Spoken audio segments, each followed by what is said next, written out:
Di hamparan luas sabana Afrika yang disinari matahari, berkeliaranlah makhluk yang benar-benar luar biasa. Siluetnya begitu unik, begitu mudah dikenali, sehingga telah memikat imajinasi manusia selama ribuan tahun.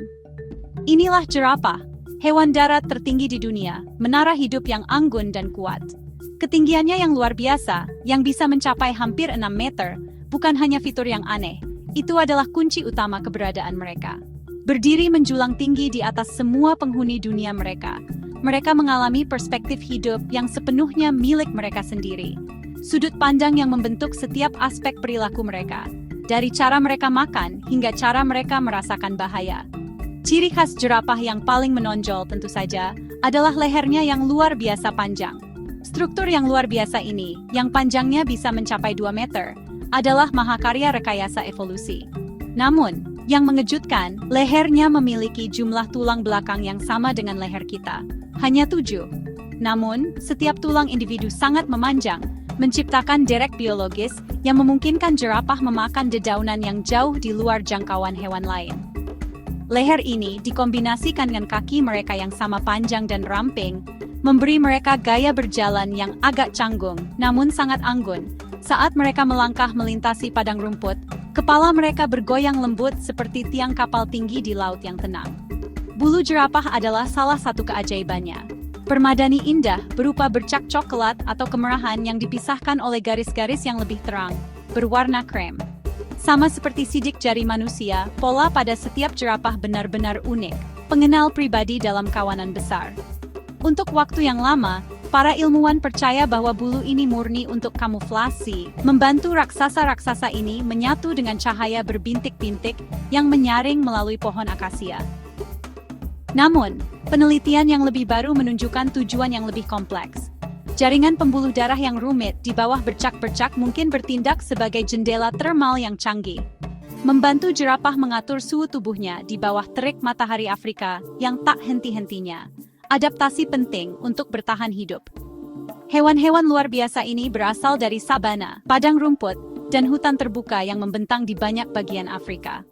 Dari daerah kering di selatan Sahara hingga tanah yang lebih subur di Afrika Timur dan Selatan, jerapah telah mengukir ceruk untuk diri mereka sendiri. Mereka adalah makhluk ruang terbuka, membutuhkan ruang untuk bergerak dan kelimpahan sumber makanan pilihan mereka, daun, bunga, dan buah-buahan dari pohon-pohon tinggi. Daun, bunga, dan buah-buahan dari pohon-pohon tinggi. Gambaran ikonik jerapah yang dengan damai memakan pohon akasia. Siluetnya terlihat di latar belakang matahari terbenam yang luas dan berapi-api, lebih dari sekadar gambar. Itu adalah esensi dari lanskap liar Afrika, simbol keindahan alamnya yang liar dan harmoni alam. Kehidupan seekor jerapah dimulai dengan kelahiran yang cukup dramatis. Setelah masa kehamilan yang panjang sekitar 15 bulan, induknya melahirkan sambil berdiri. Anak jerapah yang baru lahir, oleh karena itu, memulai hidupnya dengan jatuh hampir 2 meter ke tanah. Perkenalan yang mengejutkan ini tampaknya tidak membahayakan.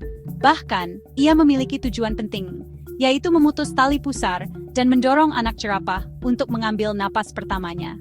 Dalam waktu kurang dari 1 jam, bayi yang baru lahir ini, yang sudah lebih tinggi dari kebanyakan manusia dewasa, mampu berdiri dengan kaki yang goyah dan mulai menyusu.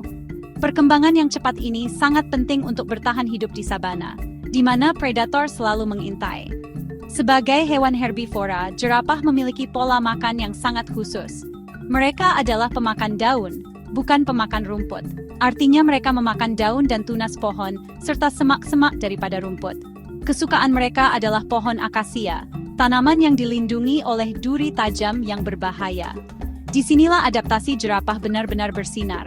Lidah mereka yang panjang dan dapat digerakkan, yang panjangnya bisa mencapai 0,5 meter, kuat dan cekatan, memungkinkan mereka untuk dengan hati-hati melewati duri untuk memetik daun-daun muda. Air liur mereka yang kental dan lengket, memberikan lapisan pelindung, semakin melindungi mereka dari cedera saat mereka mengonsumsi makanan berduri mereka. Sebuah prestasi yang hanya sedikit hewan lain yang bisa lakukan. Jerapah menghabiskan sebagian besar hari mereka untuk makan, mengonsumsi puluhan kilogram dedaunan untuk menopang tubuh mereka yang besar. Aktivitas makan yang terus-menerus ini memiliki efek mendalam pada lanskap itu sendiri. Dengan memangkas cabang-cabang atas pohon, Mereka bertindak sebagai tukang kebun alami, mendorong pertumbuhan baru dan membentuk struktur hutan itu sendiri. Namun, minum adalah tantangan besar. Untuk mencapai air di tanah, jerapah harus dengan canggung melebarkan kaki depannya dan menurunkan lehernya yang panjang ke posisi yang rentan. Saat-saat di lubang air inilah mereka paling berisiko, terus-menerus memindai lingkungan mereka untuk mencari tanda bahaya sebelum minum dengan cepat. Secara sosial, jerapah adalah makhluk yang menarik. Mereka hidup dalam kawanan yang longgar dan terbuka tanpa struktur yang kaku. Individu dapat datang dan pergi sesuka hati. Kelompok-kelompok ini sering disebut menara, memberikan kewaspadaan kolektif terhadap predator. Saat satu jerapah minum atau makan, yang lain akan berjaga. Titik pandang mereka yang tinggi berfungsi sebagai sistem peringatan dini yang sangat baik untuk seluruh kelompok. Jerapah jantan atau banteng terkadang terlibat dalam bentuk pertarungan unik yang dikenal sebagai necking, di mana mereka mengayunkan leher dan kepala mereka yang kuat satu sama lain untuk membangun dominasi dan memenangkan hak kawin. Ini adalah pertunjukan kekuatan yang lambat, hampir seperti balet, namun kuat. Kisah jerapah adalah kisah evolusi. Perjalanannya menjadi hewan tertinggi di planet ini tertulis dalam anatominya. Kekuatan pendorong di balik bentuknya yang memanjang, kemungkinan besar adalah persaingan prasejarah untuk makanan. Ketika nenek moyang jerapah bersaing untuk mendapatkan tumbuhan, mereka yang memiliki leher sedikit lebih panjang dapat mencapai sumber makanan yang lebih tinggi dan belum tersentuh. Selama jutaan tahun, seleksi alam mendukung sifat ini, menghasilkan makhluk luar biasa yang kita lihat hari ini. Keunggulan vertikal ini memungkinkan mereka untuk berkembang dengan mengakses pasokan makanan yang sama sekali tidak tersedia bagi pemakan daun lainnya, mengukir ceruk yang unik dan sukses di lingkungan yang kompetitif. Jalur evolusi ini membutuhkan serangkaian adaptasi yang luar biasa. Untuk memompa darah ke seluruh leher panjang itu hingga ke otak, jerapah mengembangkan jantung yang sangat kuat, beratnya lebih dari 11 kg. Dan salah satu tekanan darah tertinggi di kerajaan hewan. Jaringan katup yang kompleks dan pembuluh darah penyerap di leher, yang dikenal sebagai rete mirabile, mencegah aliran darah berbahaya ke kepala saat jerapah menurunkannya untuk minum, dan mencegahnya pingsan saat mengangkatnya lagi. Setiap bagian dari sistem internalnya telah disempurnakan untuk mendukung ketinggiannya yang luar biasa.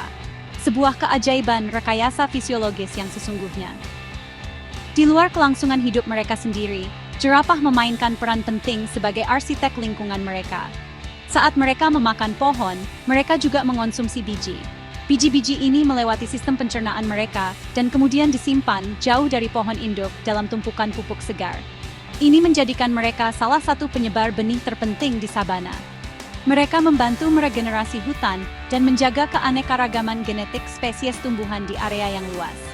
Tanpa jerapah, lanskap sabana itu sendiri akan mulai berubah, dengan spesies pohon tertentu kesulitan menyebar dan menjajah area baru, memengaruhi seluruh ekosistem. Namun, bahkan raksasa pun tidak luput dari musuh. Jerapah dewasa yang sepenuhnya tumbuh adalah lawan yang tangguh, mampu melayangkan tendangan dengan kaki kuatnya yang bisa berakibat fatal, bahkan bagi predator yang paling gigih sekalinya. Karena itu, mereka memiliki sedikit ancaman alami. Singa adalah musuh utama mereka, biasanya berburu dalam kawanan dan sering menargetkan yang muda, yang tua, atau yang sakit. Buaya juga dapat menjadi ancaman di lubang air, di mana jerapah yang sedang minum berada dalam posisi paling rentan. Anak jerapah, dalam beberapa bulan pertama kehidupannya, rentan terhadap berbagai predator yang lebih luas, termasuk hyena dan macan tutul, membuat perlindungan induknya sangat penting. Kehadiran jerapah menciptakan gelombang pengaruh di seluruh ekosistem Afrika, dan ketidakhadiran mereka akan terasa sama mendalamnya. Jika populasi jerapah menurun atau menghilang, konsekuensinya akan parah. Tanpa aktivitas makan mereka yang terus-menerus, kanopi akasia dan pohon-pohon lain akan tumbuh tanpa terkendali. Ini dapat menciptakan hutan yang lebih lebat dan lebih teduh, yang pada gilirannya akan mengubah komposisi vegetasi di tanah. Padang rumput terbuka yang disukai banyak hewan pemakan rumput, seperti wildebeest dan zebra, dapat menyusut, secara fundamental mengubah keseimbangan seluruh komunitas sabana dan memengaruhi pasokan makanan bagi spesies lain yang tak terhitung jumlahnya. Selain itu, peran vital jerapah sebagai penyebar benih akan hilang. Regenerasi spesies pohon kunci di seluruh sabana akan melambat secara dramatis, menyebabkan ekosistem hutan menjadi kurang beragam dan kurang tangguh seiring waktu. Ini tidak hanya akan memengaruhi herbivora lain yang bergantung pada tumbuhan tersebut, tetapi juga serangga, burung, dan mamalia kecil yang menjadikan pohon-pohon itu sebagai rumah. Jerapah bukan hanya penghuni pasif sabana, ia adalah partisipan aktif dalam penciptaan dan pemeliharaannya. Penurunannya merupakan pembungkaman proses ekologis kunci, sebuah kerugian yang akan mengurangi kesehatan dan vitalitas seluruh lanskap. Tragisnya, ini bukan skenario hipotetis. Di seluruh Afrika, populasi jerapah telah diam-diam menurun selama beberapa dekade. Sebuah fenomena yang oleh sebagian orang disebut kepunahan senyap. Mereka menghadapi berbagai ancaman. Semuanya didorong oleh aktivitas manusia. Hilangnya habitat adalah bahaya paling signifikan, karena lahan semakin banyak diubah untuk pertanian dan pemukiman manusia, memecah-mecah wilayah jelajah historis mereka, dan memutus mereka dari sumber makanan dan air yang vital. Mereka juga terancam oleh perburuan liar, dicari daging, kulit, dan ekornya. Kerusuhan sipil dan perubahan iklim semakin memperparah tekanan ini, mendorong raksasa-raksasa lembut ini semakin dekat ke ambang kepunahan. Melindungi jerapah oleh karena itu merupakan masalah yang sangat penting. Ini lebih dari sekadar menyelamatkan satu spesies ikonik. Ini tentang menjaga integritas seluruh sabana Afrika. Upaya konservasi sedang dilakukan, berfokus pada patroli anti perburuan liar, memulihkan habitat, dan bekerja dengan komunitas lokal untuk menumbuhkan koeksistensi damai antara manusia dan satwa liar. Kita harus menyadari bahwa masa depan makhluk-makhluk luar biasa ini terkait erat dengan tindakan kita sendiri. Dengan melindungi jerapah, kita memilih untuk melindungi dunia liar, indah, dan kompleks yang mereka wakili dengan sempurna, memastikan bahwa siluet menjulang tinggi mereka terus menghiasi cakrawala Afrika untuk generasi yang akan datang.